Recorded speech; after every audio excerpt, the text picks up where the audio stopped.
guys, good morning, good evening. I don't know what time you're listening to me at exactly, but I hope you're having a beautiful day.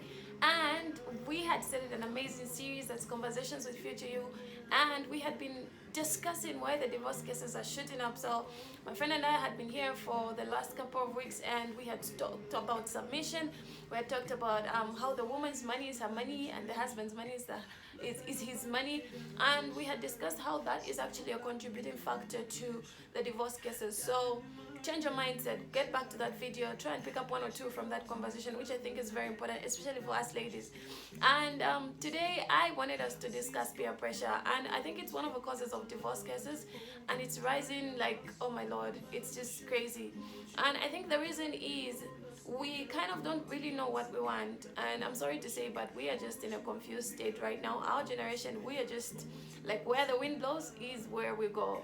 So I got to notice that you'll find just because everybody in your age group is getting married, you get the pressure, and you just feel like, you know what, even my best friend has gotten married, my other friend is married, this my young sister is married, I think it's time, I also need to get married next year.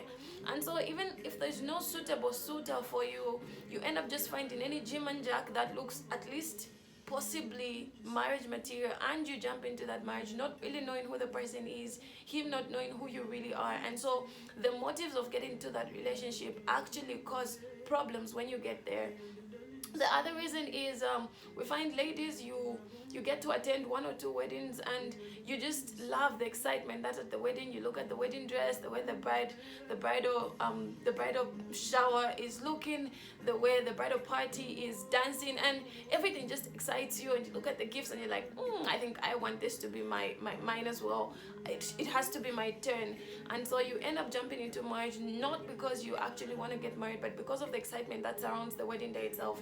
And that on its own is also wrong, and that's what's causing the divorce cases to rise, because when you get there, you have a reality check, and you're reminded like, oh child, it's serious business in here. And so you end up throwing in the towel.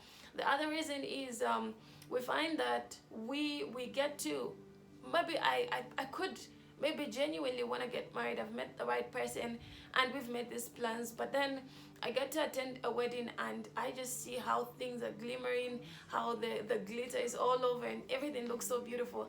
And I say, that's how I want my marriage to be.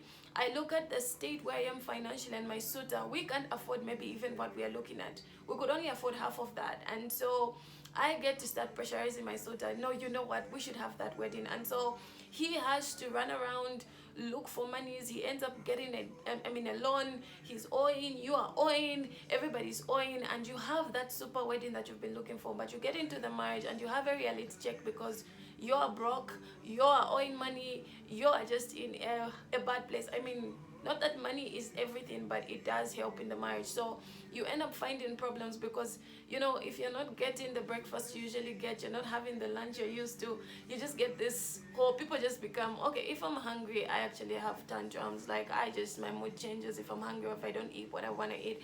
So you could be that type, and so you enter in a marriage and now you start stressing your mind, and you're like, this is not how I was living in my mother's house, this is not how I should be treated, and blah, blah, blah. And at the end of the day, the man realizes that you guys are not really working out, or you realize that this is not the treatment I expected in marriage, and you end up throwing the towel. So if there's any conversation that I want you to have with yourself, is an honest conversation.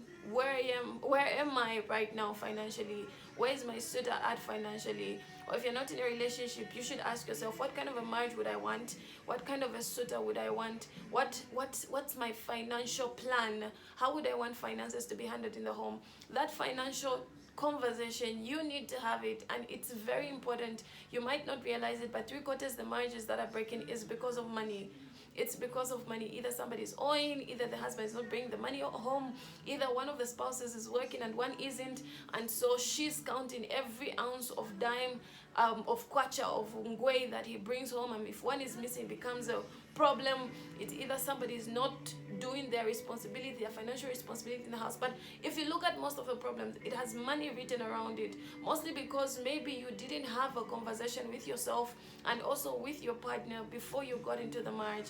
So if there's anything I'm encouraging you today, is that you need to measure yourself. What you can't afford, you can't afford. If you can't afford that $2 million wedding, don't have it. Have something simple. If you can't afford to have the chilangamlilo, the kitchen party and the wedding, cut out the kitchen party. Have the wedding and the chilangamlilo. If you can't manage to have the wedding, go for a marriage blessing. Have a luncheon, have a brunch with your family and friends, and let that pass. Let's not make it seem like the wedding day is the marriage. And I think that's where the problem is. We are putting so much energy on the day, we are putting so much energy into the event, that we forget to think about what the marriage itself consists of. I'm not a pro at this or anything, but I feel like there are certain preparations that we need to start making now. Are you ready spiritually to be in a relationship? Are you ready physically? Are you ready mentally? Are you ready financially? All those are important questions that you need to ask yourself. We find young men with nothing to his name, with no amount of money, but he says, I want to get a wife, I want to get married. What are you going to provide?